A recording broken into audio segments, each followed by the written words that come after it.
No Senado, o relator escolhido foi o líder do governo, o senador Fernando Bezerra, o que é muito simbólico da importância que o governo dá para o texto e das dificuldades que encontra para conseguir fazer o texto avançar no Senado. Inclusive, ele na terça-feira já vai ter uma reunião com outros senadores que apresentaram alternativas ou melhorias para o texto da PEC dos precatórios, como José Aníbal, Alessandro Vieira e Oriovisto Guimarães.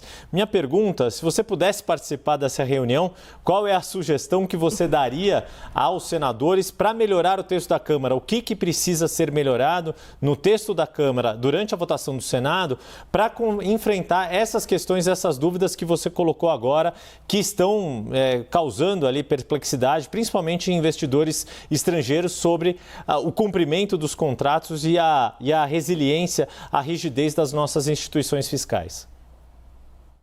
Yuri, primeiro vamos analisar um pouco o que deve acontecer daqui para frente no Senado, né? Quer dizer, a tendência é que o governo encontre mais dificuldades do que ele encontrou na Câmara, né?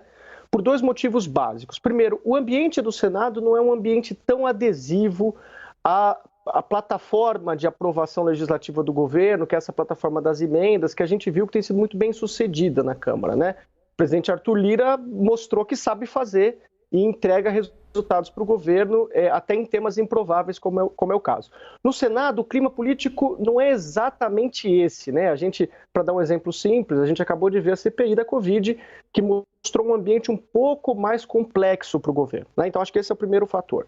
Segundo fator, o governo não terá no Senado um ator como teve na Câmara, no caso do presidente Arthur Lira. Quer dizer, o presidente do Senado tem uma outra agenda, você sabe isso muito melhor que eu, ele é pré-candidato à presidência da República, provavelmente numa linha de crítica ao governo. Então, a conversa vai ser mais difícil no Senado e o governo vai encontrar mais resistências, né?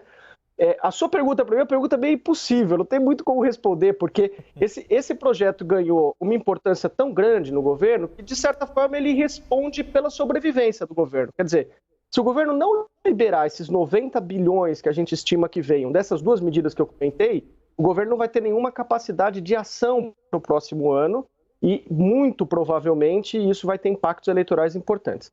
O que a gente poderia pensar, e eu acho que é um pouco essa linha que alguns senadores têm desenhado, como o senador José Aníbal, é tentar reduzir um pouco esse impacto, vou chamar nesses termos só para facilitar, do calote, quer dizer, pagar os precatórios e tentar encontrar outros espaços orçamentários que permitiriam uma melhoria do programa de distribuição de renda e congelamento de algumas outras medidas que o governo está pensando. Vale anotar, e eu acho que isso é importante, que a gente tem relacionado muito a PEC dos precatórios ao tal do programa de distribuição de renda que será aí, né, financiado. Agora, o programa, pelas próprias estimativas do governo, custará 50 bilhões. As duas medidas aprovadas pela Câmara liberarão 90 bilhões. A gente tem um espaço considerável entre ambas. Então, eu acho que a tentativa do Senado vai ser a de manter o programa, ainda que não seja um programa tão vistoso, de R$400 para 17 milhões de famílias, que o governo está prometendo, mas reduzindo o impacto do calote dos precatórios a partir da composição de outras despesas que estão previstas no orçamento. Conversamos com o Paulo Henrique Rodrigues Pereira, sócio da LAC Law Consultoria Tributária. Muito obrigada, até uma próxima. Boa tarde, gente. Obrigado.